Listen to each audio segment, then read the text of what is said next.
techniques. Now I would like to invite Professor Rachna MEEL ma'am. It's my honor to welcome ma'am. She'll be talking about the mastering timeless technique.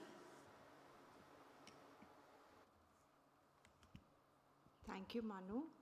And we have very meager audience, and I think all this is a result of so many videos and everything that's available on the internet. I hope we are able to sustain your interest in this course. So I'll be talking about mastering timeless techniques. So basically, uh, when we are doing eyelid reconstruction, and I'm sure Dr. Mridula has already touched upon the points of basic reconstruction, the goal is to provide an adequate eyelid function and also to achieve an acceptable aesthetic result. Now, the most important factors in your surgical planning are the size and the orientation of the defect and the patient's age, which determines the lid laxity. There are others, of course, but I would say these are the two most important in deciding what you want to do and how you want to go about doing a repair. So if I were to talk about a guide to full thickness eyelid reconstruction based on the horizontal extent of the defect, then a 1/3 to half of a horizontal defect can be corrected by a direct closure, which can be combined with lateral canthotomy and cantholysis. If the defect is half to 2/3, one could go ahead with a Tenzel's semicircular rotational flap. However, if this is more than 2/3, then for upper eyelid, one can go ahead with a pointer here. Do we have a pointer? Then we can go ahead with a cutler beard technique for the upper eyelid. And you can see the difference in the coloboma in the two cases. There is literally no medial tissue here, whereas here you can still see some tissue here. And it's always good to approximate and see what is the size of the coloboma. It looks larger than it actually is. For the lower eyelid defect, you could do a Hughes flap, both of which are lid sharing procedures. However, if you have a large vertical defect which is going onto the cheek, then the vertical defects need to be corrected on the lower lid with a cheek rotation flap. Coming on to them one by one, let's see direct closure. So direct closure actually can take care of around 30 to 30% of eyelid defect in young individuals, and in elderly it can help you close almost a 40 to 45% defect.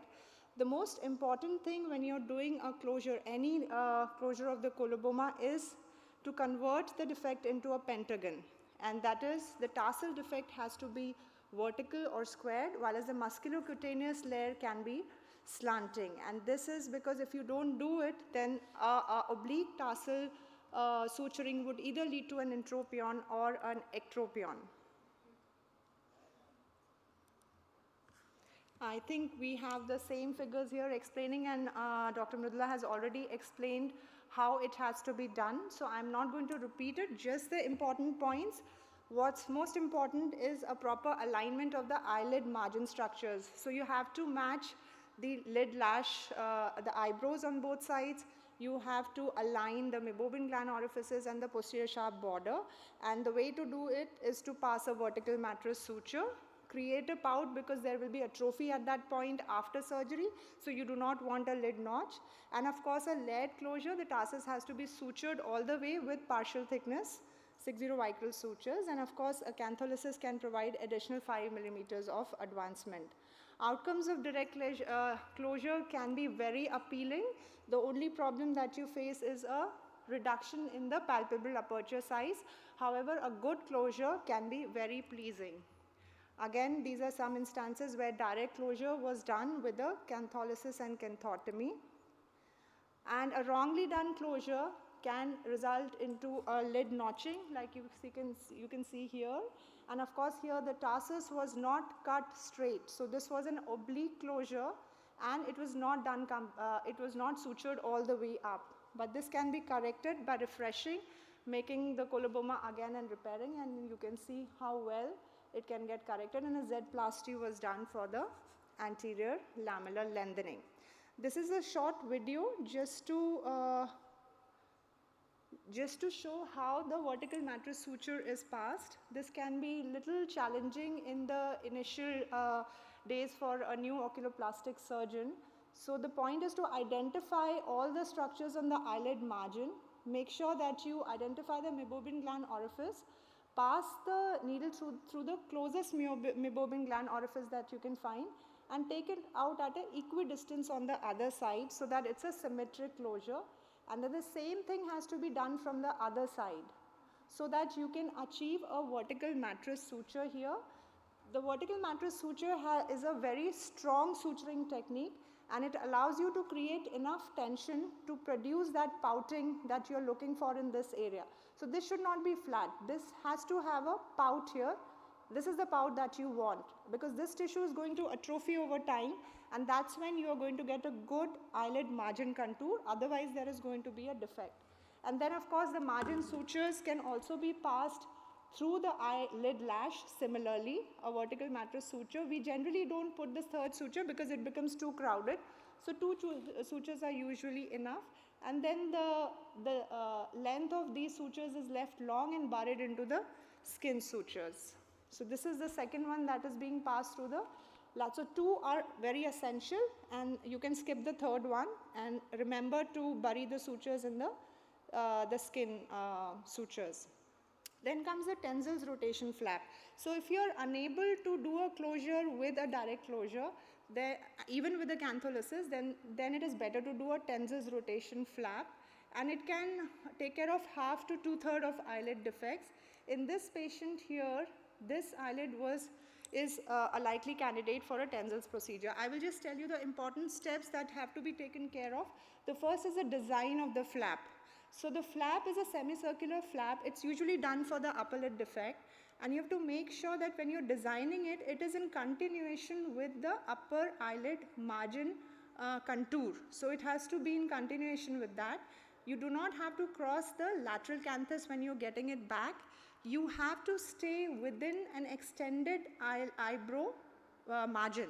You do not have to cross it. And then this back cut, this is very important because it helps in mobilizing your tissue later. So the back cut is again extremely important. You have to do a cantholysis, and you also have to cut the septum all the way through the lid. Otherwise, you will not be able to mobilize the flap that has been created. So you do a cantholysis at the very beginning. You dissect the flap, and now comes the important part, is the plane of dissection. So within the orbital margin, you have to create a musculocutaneous flap. So you have to go under the orbicularis, but beyond the rim, you have to be subcutaneous. The skin is thicker here, and you do not want to damage the facial now, so you stay in the subcutaneous plane. So the flap is partly musculocutaneous and partly it is cutaneous. So having done the dissection, you next mobilize this flap. You make sure that your cantholysis is complete, and you also cut the septum of the upper lid. That will allow you to mobilize the flap, and you will easily be able to close the defect just the way you did for a direct closure. And now you have to create a lateral canthus at this new site using a non-absorbable suture. The subcutaneous tissue is hitched to the periosteum here to create the lateral canthus, and the mobilized conjunctiva can be sutured with the skin here to create the new eyelid margin. And then of course you have to dissect underneath this lip of the wound and advance it and close it here. So those are basically the steps. I will not show the video. I think we'll be short in time. If time allows, we'll see it later. If the defect is more than 2/3, then we do a lid sharing procedure.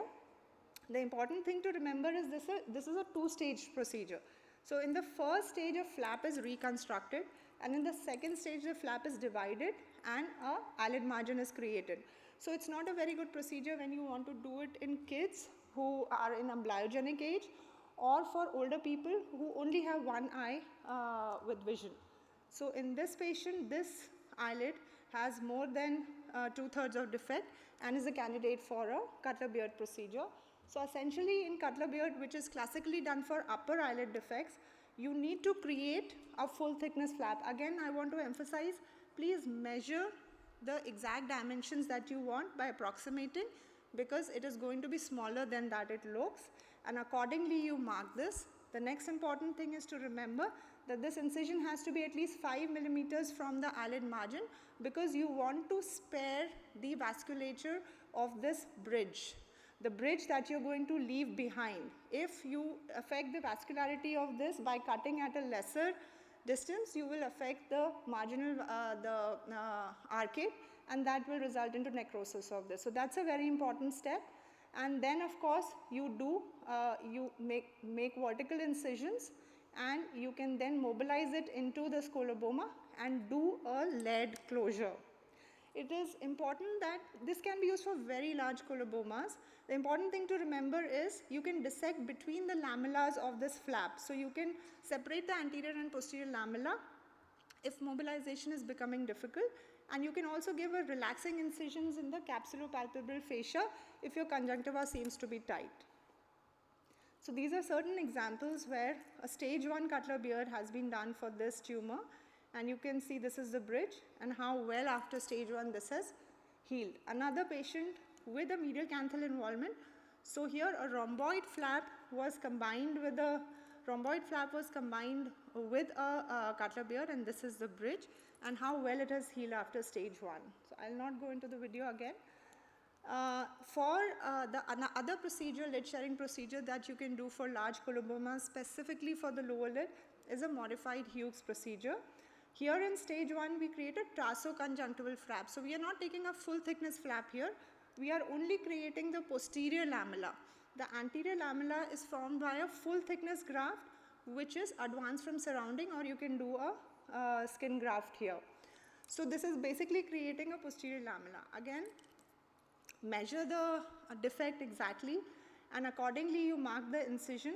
The incision has to be 4 millimeters from the eyelid margin here, because you want to leave enough tarsus for the stability of the upper lid. So you want to leave that much amount of tarsus here. So your incision site is very important.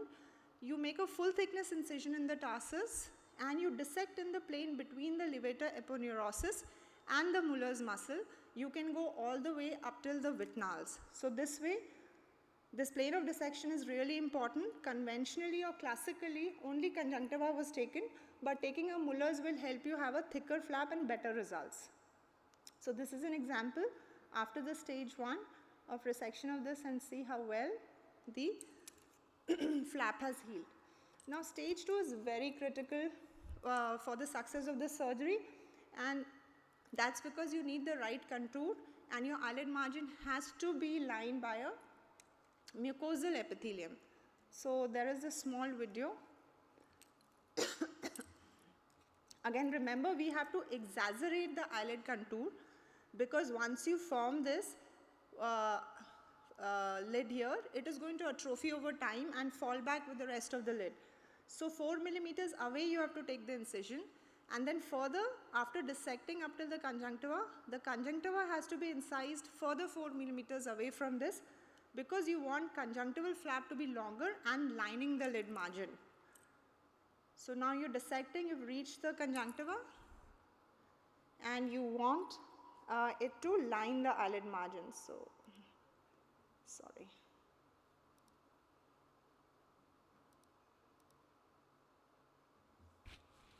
I'm sorry, I can't control the video. I just wanted to show you the last, anyways. Alright, so the whole idea is that the conjunctiva should be lining the flap. So that's the stage 2 procedure, and you can see the result after the stage 2. You can see this is lined by the conjunctival epithelium, and this should not be lined by the skin. This is another patient who underwent neoadjuvant chemotherapy. This is a residual tumor, and look how beautifully the lid margin has come up after a stage 2, after a Hughes procedure.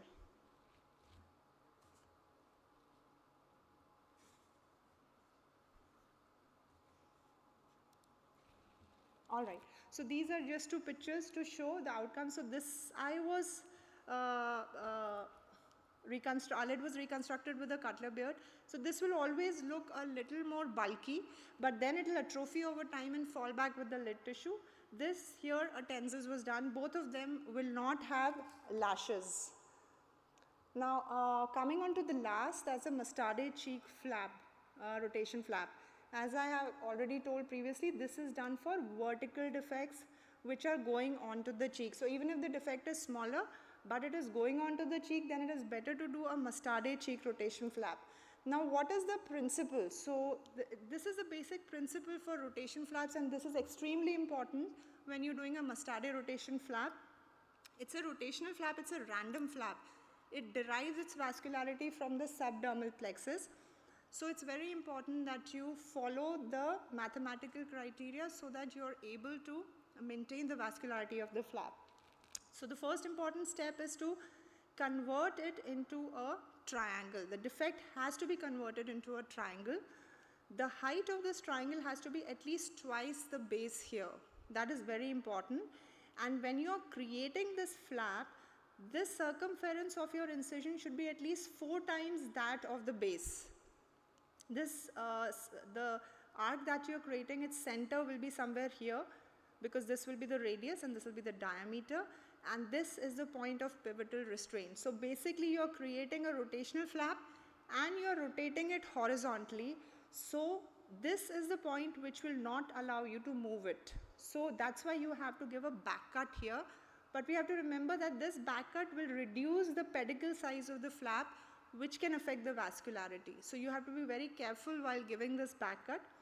This is the point where there will be maximum tension once you rotate this flap here. So again, the size is very important, and you may extend this flap all the way from the cheek onto the neck if required. So this is how mustarde cheek is done. After you've converted this into a V, the incision is actually made till almost the eyebrow. And this exaggerated movement is done to counteract the increase in tension due to the pivotal restraint here. All right, here, not here, this is reversed. So this is why you need to exaggerate it. And then of course you need to dissect in a plane which is subcutaneous, just above the musculoeponeurotic layer of the face, the superficial musculoeponeurotic layer. So that's because if you do not follow this plane, you might end up damaging the facial nerve, and especially in the preauricular area. So once you've fashioned and dissected it, now you have to rotate the flap. After giving a back cut, you can create the posterior lamella using a tarsal graft. And now what's most important is that you have to put this is a very large flap. This can actually retract under its own weight. So you have to give tucking sutures between the undersurface of the flap and the periosteum, and that will take care of the weight of the flap. So you give multiple sutures tucking this flap at the periosteum, and you will have to do a lateral canthal reformation. So this is a patient with a large tumor extending onto the cheek. After resecting it, converting it into a V, we have marked this flap, and all the way you can take it down even on the neck if you require, based on how much you have to mobilize. And after having dissected in the right plane, which is just the subcutaneous plane, you mobilize it and close it, and you give multiple tucking sutures, and you put this graft for the posterior lamella, and you end up with doing a tarsorrhaphy. This is another case with a large scar. The scar was excised, and this was again closed with a cheek rotation flap. The important thing is, in younger patients you may not have so much of tissue, and so sometimes you may need to do a grafting here, or you can take an additional flap from behind the ear and do it here. In this case we were able to close it, but if you're not able to close it, this area may need a second flap or sometimes a skin grafting. So this is the outcome after the surgery. This scar gets hidden in the nasolabial groove, and she looks much better. So if the time allows, I'll quickly run this last video. Sorry.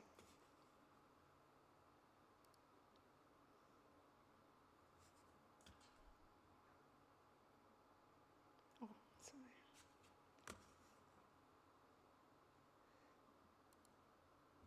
So this is the video for the same patient.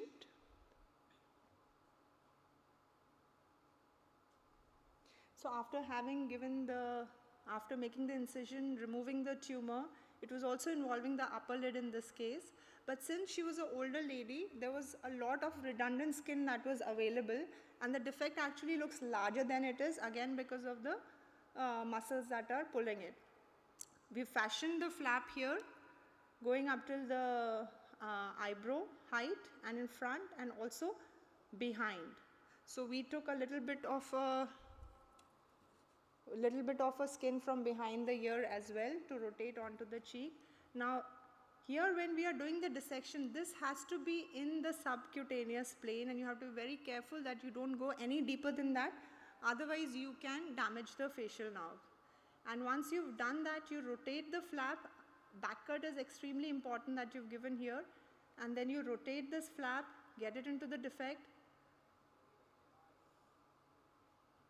and then 40 proline should be used to give these sutures, and 40 Vicryl can also be used if you think the pressure is more.